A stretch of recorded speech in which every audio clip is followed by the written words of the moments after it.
Pemirsa, hujan deras disertai angin kencang merusak sedikitnya 7 rumah warga di Kelurahan Cempaka Permai, Kota Bengkulu.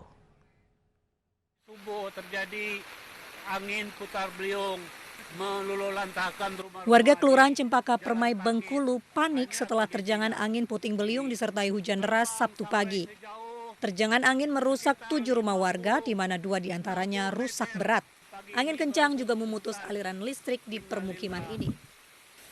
Saat kejadian, warga mengaku mendengar suara gemuruh.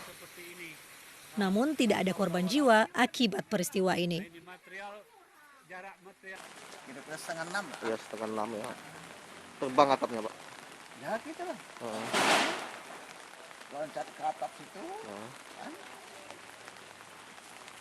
Jatuh. Jatuh ke rumah Pak Mardi. Iya. Sementara pemerintah Kota Bengkulu langsung menurunkan tim gabungan untuk membersihkan puing bangunan yang berserakan. Petugas juga memperbaiki aliran listrik yang terputus. Setelah didata, ini ada 7 rumah yang terdampak. Tetapi yang paling parah ada 2 rumah, satu bagian terasnya, satu bagian dapur. Dan anginnya juga begitu kuat, sehingga pusaran angin itu, seng tadi itu terbawa sampai 20 meteran kurang lebih. Nah ini kita masih bersyukur, tidak ada korban, hanya rumah saja yang seng yang terbang tadi menimpa rumah yang lain. Pihak BMKG Stasiun Klimatologi Fatmawati Bengkulu merilis potensi hujan deras disertai angin kencang masih akan melanda wilayah Bengkulu dan sekitarnya hingga beberapa hari ke depan. Untuk itu warga dihimbau untuk waspada. Dari Bengkulu, Endro Dwirawan, iNews melaporkan. Banjir merendam sejumlah desa di Kabupaten Sekadau, Kalimantan Barat dalam 3 hari terakhir. Banjir juga menyebabkan 3 ruko ambruk karena derasnya luapan air sungai.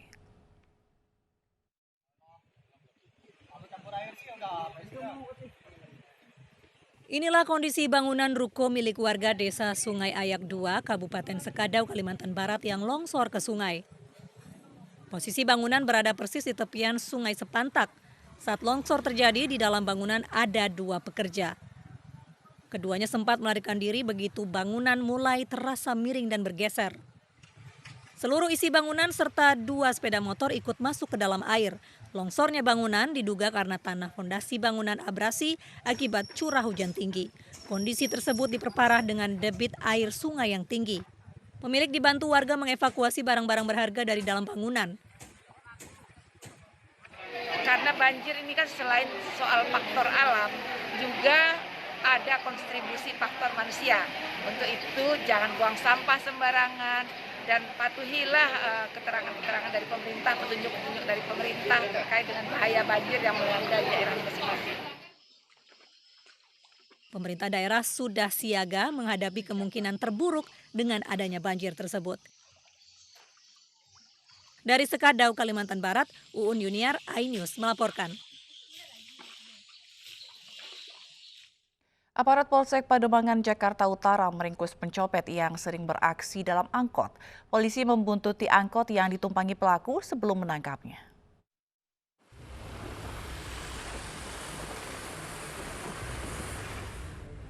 Aparat kepolisian Polsek Pademangan, Jakarta membuntuti angkot yang ditumpangi pencopet yang sering beraksi di dalam angkot.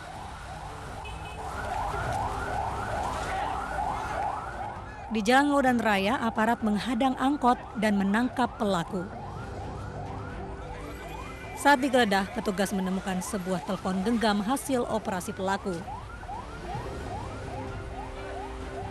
Pelaku sudah masuk daftar pencarian orang Polsek Pademangan karena sudah 5 kali mencopet di dalam angkot. Si pelaku ini merupakan DPO kami. Ya, masing-masing pelaku punya peran. Yang pelaku yang pertama si Surahman ini perannya sebagai pura-pura batuk, pura-pura muntah. Nah, membuat gaduh di mikrolet. Kemudian pelaku satu lagi yang inisial S itu mengambil HP milik salah satu korban. Polisi kini memburu rekan pelaku yang lolos karena turun lebih dulu dari angkot di wilayah Mangga 2. Pelaku dan kawanannya beraksi dengan naik dan turun angkot secara terpisah agar tidak dicurigai korban. Dari Jakarta, Vendra Kurniawan, iNews melaporkan.